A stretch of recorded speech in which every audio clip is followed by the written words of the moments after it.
বাংলাদেশে কিছু অলৌকিক ব্রিজ এবং সেতু রয়েছে, তবে অদ্ভুত বিষয় হচ্ছে ভিন গ্রহের সেই ব্রিজ কিংবা সেতুগুলো পার হতে হলে অবশ্যই আপনাকে এলিয়েন হতে হবে, সাধারণ মানুষ হলে চলবে না। এলিয়েন দ্বারা নির্মিত এই সেতুগুলো দেশের জনসাধারণের জন্য প্রায় 2 দশক ধরে তৈরি করা হয়েছে, অথচ সেতুগুলোতে ওঠারই কোনো ব্যবস্থা নেই। তাহলে এরকম সেতু বানানোর মানে কি? এর কারণ খুঁজে বের করেছে দেশের সাধারণ বিজ্ঞানীগণ। বাংলাদেশের জনসাধারণের কষ্ট কমানোর জন্যই সেতু নির্মাণের দায়িত্ব নিয়েছিল এলিয়েনরা, কিন্তু তারা বুঝতে পারেনি সাধারণ মানুষের এলিয়েনদের মতো ক্ষমতা নেই, তারা এক লাফে সেতু পার হয়ে যেতে পারে না। এটা না বোঝার কারণেই এলিয়েনরা নিজেদের মতো করে সেতু বানিয়ে রেখে গেছে, যেসব সেতুর কোনোটিতে হয়তো ওঠার ব্যবস্থাই নেই, শুধু খালের মাঝখানে আগামাথা ছাড়া একটি কংক্রিটের সেতু দাঁড়িয়ে আছে। আবার হয়তো কোনোটিতে সেতু বলতে কিছুই নেই, শুধু কয়েকটি পিলার বানিয়ে রাখা হয়েছে। আপনাকে সেতু পার হতে হলে পিলারগুলোর উপর দিয়ে লাফিয়ে যেতে হবে। কিছু ব্রিজে আবার রড না করে বাঁশ ব্যবহার করা হয়েছে। হয়তো এলিয়েনরা ভেবেছে রড দিয়ে কি হবে, এর চেয়ে বরং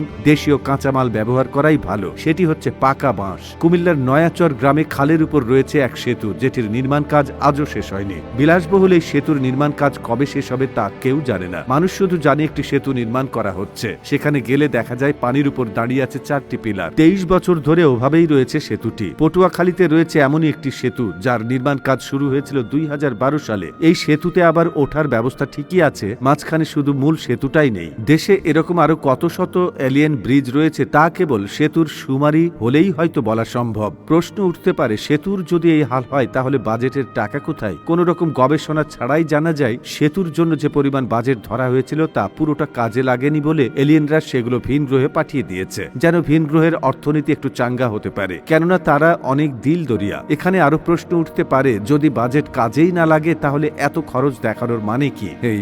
মানে এই প্রশ্নের উত্তর আমরা সবাই জানি, কিন্তু বলবো না। দেশের অত্যাধুনিক সেই সেতুগুলোতে এখন মই ব্যবহার করে কাজ চালাচ্ছে মানুষ, কারণ সেতুগুলো মানুষের উপযোগী করে আপডেট করার কথা থাকলেও পরবর্তীতে সেই সুযোগ আর হয়ে ওঠেনি, কারণ ভিন গ্রহে শুধু টাকা পাঠিয়ে কাজ হয়নি। তাই এলিয়েনরা বাংলাদেশের চুক্তি বাতিল করে এবার নিজেরাই দৌড় দিয়েছে ভিন গ্রহে। এদিকে সেতুগুলোর এমন হাল হওয়ার আসল কারণ খুঁজে বের করার চেষ্টা করেছে দেশের সাধারণ বিজ্ঞানীরা।